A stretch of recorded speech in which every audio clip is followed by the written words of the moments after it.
Salam. Giqbroya daxil olduqda ilkin olaraq avtomobillərin siyahısı gəlir və işarə ilə fikir verdi sizə. Ox işarəsi ilə hərəkətdə olan nəqliyyat vasitəsi, P işarəsi ilə olansa parkovkada, yəni hərəkətsiz olan nəqliyyat vasitələri qeyd olunur. Hər hansı bir nəqliyyat vasitəsini izləmək istəyirsinizsə, o zaman həmin avtomobilin üzərinə klikləyərək dərhal avtomobilin izlənməsi həyata keçirilir. Bu zaman siz avtomobilin aşağıda gördüyünüz kimi ünvanı və başladığı saatı görünür. Qət etdiyi məsafə, kilometraj və parkinqdə dayanmış müddət görünür. Hal-hazırda avtomobil 14 km/saatda hərəkətdədir və sürət həddi getdikcə dəyişilir. Burada göy düyməni görürük. Göy düyməyə klikləyərək mühərriki məsafədən söndürə bilərsiniz. Bu zaman sizə sual verilir ki, əminsiniz söndürməyə və ya yox. Əgər əmin deyilsə, xeyr edilərək geri qayıdırsınız. Xəritəni kiçildib böyütmək üçün iki barmağı işarələyərək ekranda rahatlıqla çevirə bilərsiniz.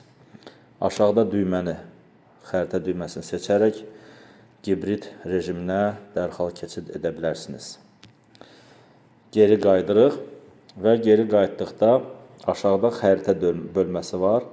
Xəritə bölməsində biz klik edirik və bu zaman sizin avtomobilləriniz xəritədə görünür. Əgər avtomobilləriniz ölkənin müxtəlif yerində sürülürsə, bu zaman xəritəni kiçildib və ərazi axtar düyməsini seçirik. Bu zaman ölkənin digər yerlərində olanda nəqliyyat vasitələri görünür.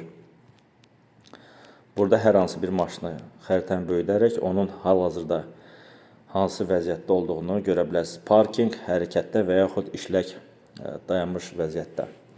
Bunun üçün aşağıda, xəritənin aşağısında düymə var. 3 rəqəmi görürük. Bura klikləyərik. Aktiv, qeyri-aktiv və işlək dayanma olan funksiyası var. Misal üçün, yalnız aktiv olan avtomobilləri görmək istəyirik. Bu zaman aktivi seçirik, yalnız hərəkətdə olanı görürük. Misal üçün, ancaq parkingdə olanları baxmaq istəyirsinizsə, bu zaman qeyri-aktiv düyməsini seçirik. Bu zaman yalnız dayanmış maşınları göstərir. Daha sonra gedişlər bölməsinə daxil oluruq aşağıda və gedişlər bölməsində hal-hazırda sizin avtoparkınızda olan bugün hərəkət etmiş avtomobillər görünür yalnız. Yuxarıdan aşağı bir sıralama görürük. Şərti götürək 77 LK086 Toyota Prius. Göstərir ki, bu maşın hal-hazırda dayanmış vəziyyətdədir. Maşının belə deyək, açarı açıqdır. Lakin maşın hərəkətdə deyil və 1 saat 15 saniyə parkingdə dayanıb. Ümumi avtomobil son 5 gündə 421 km qət edib. Gün dövrünü yuxarıdan dəyişdirə bilərik. Burada klikləyərək, burada tarix aralığı seçə bilirik. Avtomatik fikir verirsə, dərhal kilometraj, məsafə və digər məlumatlar yenilənir. Əgər bu avtomobilin detallı baxılmaq istəyirsə gün ərzində və müxtəlif dövr üzrə hara gedib, bu zaman sadəcə bunun üzərinə klikləyirik və buradan tarixlərin, günlərini seçə bilərik. Şərti götürək ki, 16-sı və 16-sı biz görürük ki, bu maşının gedişatlarını burada biz rahatlıqla görə bilirik.